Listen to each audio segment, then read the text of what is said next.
Yahoo! Hello mga masters at mga ka-G! Ito po yung ating G, tingnan nyo, pakpa-cute na naman siya. At sabi niya ay gusto niyang magpakita ngayon na hinahawakan ni Daddy Master. Ilagay muna natin si G. At syempre, welcome sa ating All About G, the Daily Vlogs. And ngayon po ay Martes. At syempre po tayo ay live premiere na naman. And maraming salamat po sa mga nandito. Kahapon po ay na-late po tayo dahil akala ko meron na po akong nalagay na upcoming, wala pa pala. Kaya 1 hour and a half late po ako kahapon. Pero syempre maraming salamat pa rin sa mga pumunta at nag-support at nag-replay. Alam niyo naman na nag-premiere promotion po tayo nung Sunday. Kaya po late na po ako nagising. Kalmante naman po ako na meron akong pre-up mga upcoming. Hindi wala pala. Alright, mga masters at mga ka-G. Anong balita po sa inyong lahat dyan? Ito, kiss natin yung G natin. Kasi sabi niya daw, deserve niya daw na na laruan ni Daddy. Pero siya, makulit siya ngayon.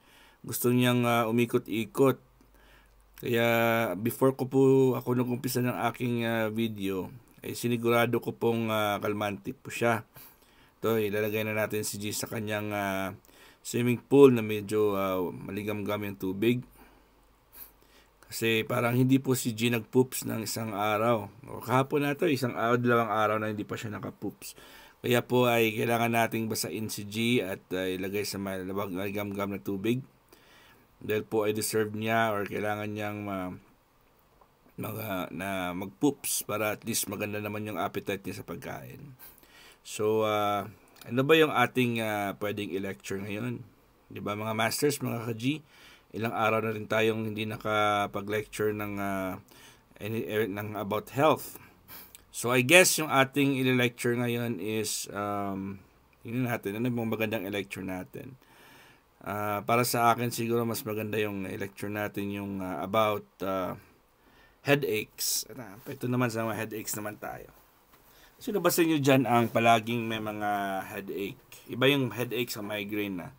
Ang migraine is severe po yan at clusters po yan. Parang intense talaga. Ang headache ay parang medyo mabigat lang yung ulo. So, mga masters, isa sa mga reasons kung bakit meron tayong headache ay kulang po tayo sa tubig. Kulang po tayo sa hydration, ang tinatawag nating hydration. So, kailangan talaga stay hydrated po tayo dahil po pag hindi tayo umiinom ng exact amount of liquids or water, ay prone po tayo sa maraming symptoms. Symptoms lang muna yan, di pa yan diseases. So, ang symptoms po, symptoma at mga signs and symptoms ay makikita at mararamdaman po natin yan dahil po ay collection na po yan ng mga problema natin. So, yung katawan po natin ay nagpapahiwatig. Yung brain po natin ay tutulong yan sa para magpahiwatig sa ating katawan na meron tayong kailangang ayusin. Kasi parang warning signs po yan. So, katulad po ng thirst. Katulad po ng thirst na po yung nauuhaw ka. So, kapag nauuhaw ka, ibig sabihin po ng nauuhaw ay kulang ka po sa tubig. Kulang ka talaga sa inumin. So, hindi naman yan na immediately po ay uuhawin ka. Ang mga particular, depende yan sa amount ng stocked or stored fluids mo sa katawan mo bago ka pa i-interpret ng brain natin na uhaw ka. So, halimbawa, meron ka ng mga ilang oras na o 3 oras or more na nagko-compensate na po yung ating katawan, ng ating brain. So, lahat po ng mga available na mga liquids or fluids sa loob ng katawan natin ay ima-maximize na po yan ng ating katawan, ng ating mga organs. So, aabot yan sa time na kung saan po ay malapit na talaga maubos yung ating mga fluid sa katawan.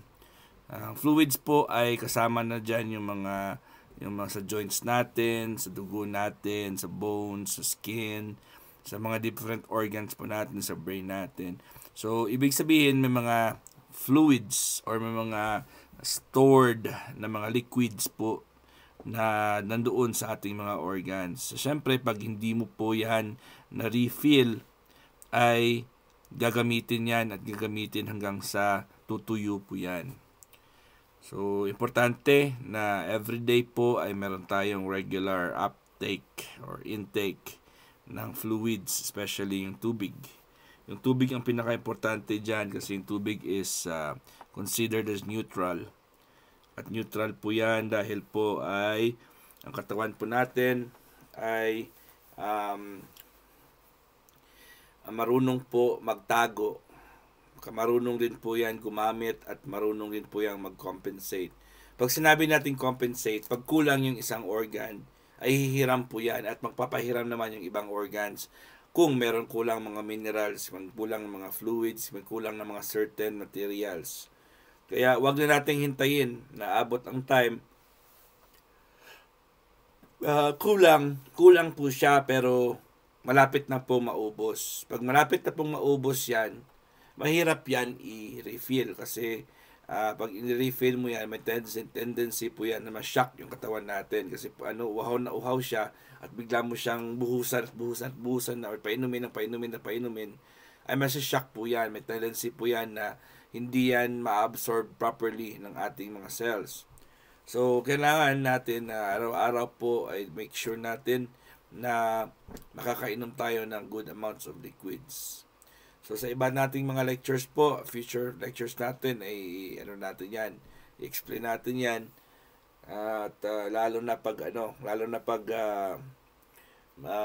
summer, kailangan po nating mag-double time sa pag-inom kasi mainit na. Kaya pala yung iba ay palaging nagkakasakit dahil po ay halimbawa naman pag winter, syempre pag winter ay malamig. So bihira lang naman tayo nauuhaw pag malamig kasi hindi naman tayo napapawisan. Pero to have to make sure that we have to drink liquids during winter because winter doesn't only make you have dry skin, it will also make you depressed and anxious.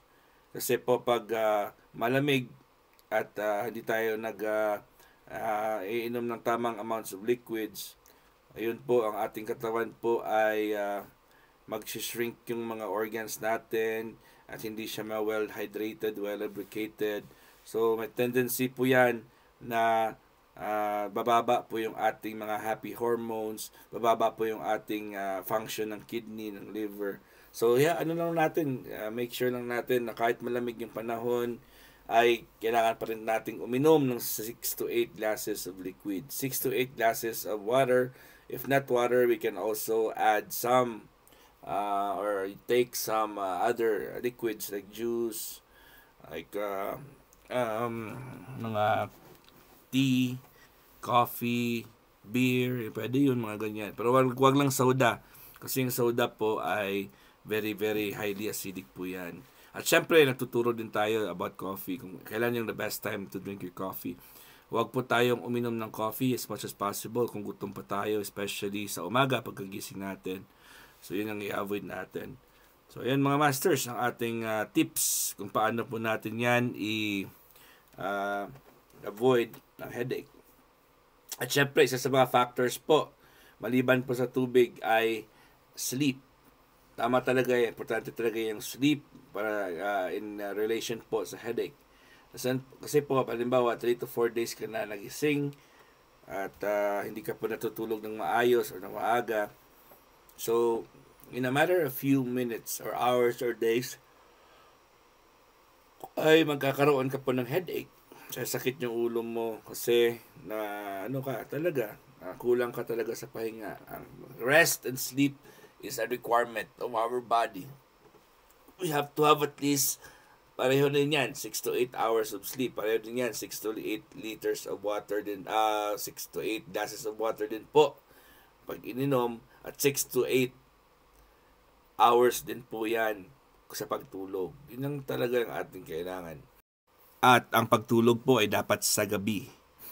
We are born to sleep at night. At alas 10 po ng gabi ang pinaka advised na oras para mag-sleep. And of course, mga around 4 to 5 ay dapat gising na po tayo. 6 to 8 hours lang naman. And the reason why kung bakit po tayo dapat tulog sa gabi, dahil meron po tayong sinatawag na cellular repair time. So yung mga cells po natin nagre-repair yan sa gabi. Hindi siya nagre-repair sa umaga kasi ang umaga po ay ginawa po yan para magtrabaho. So lahat po nating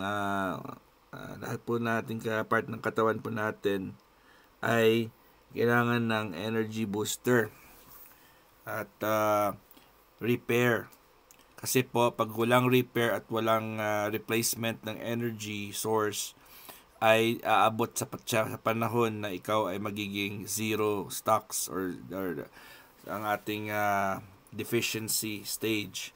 Kumbaga, naubos na yung materials na kinakain ng particular organ or masasabi nating healthy para sa organ na yan.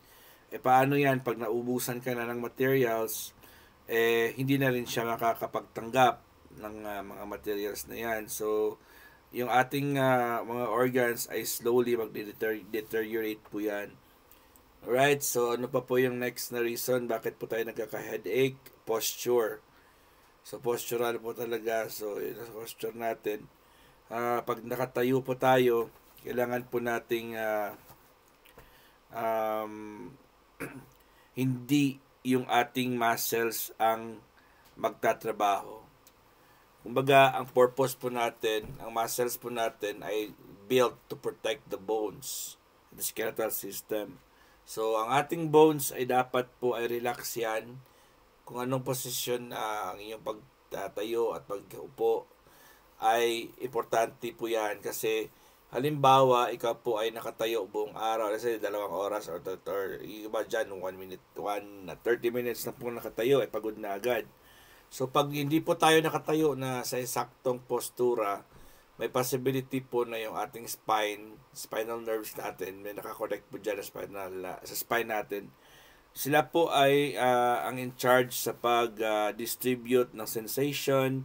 Sila po yung mga in charge sa communicate ng mga kung ano po yung nasa isip natin, yung brain natin na magko-communicate yan papunta sa mga particular organs para po tayo ay may mga reflexes, di ba?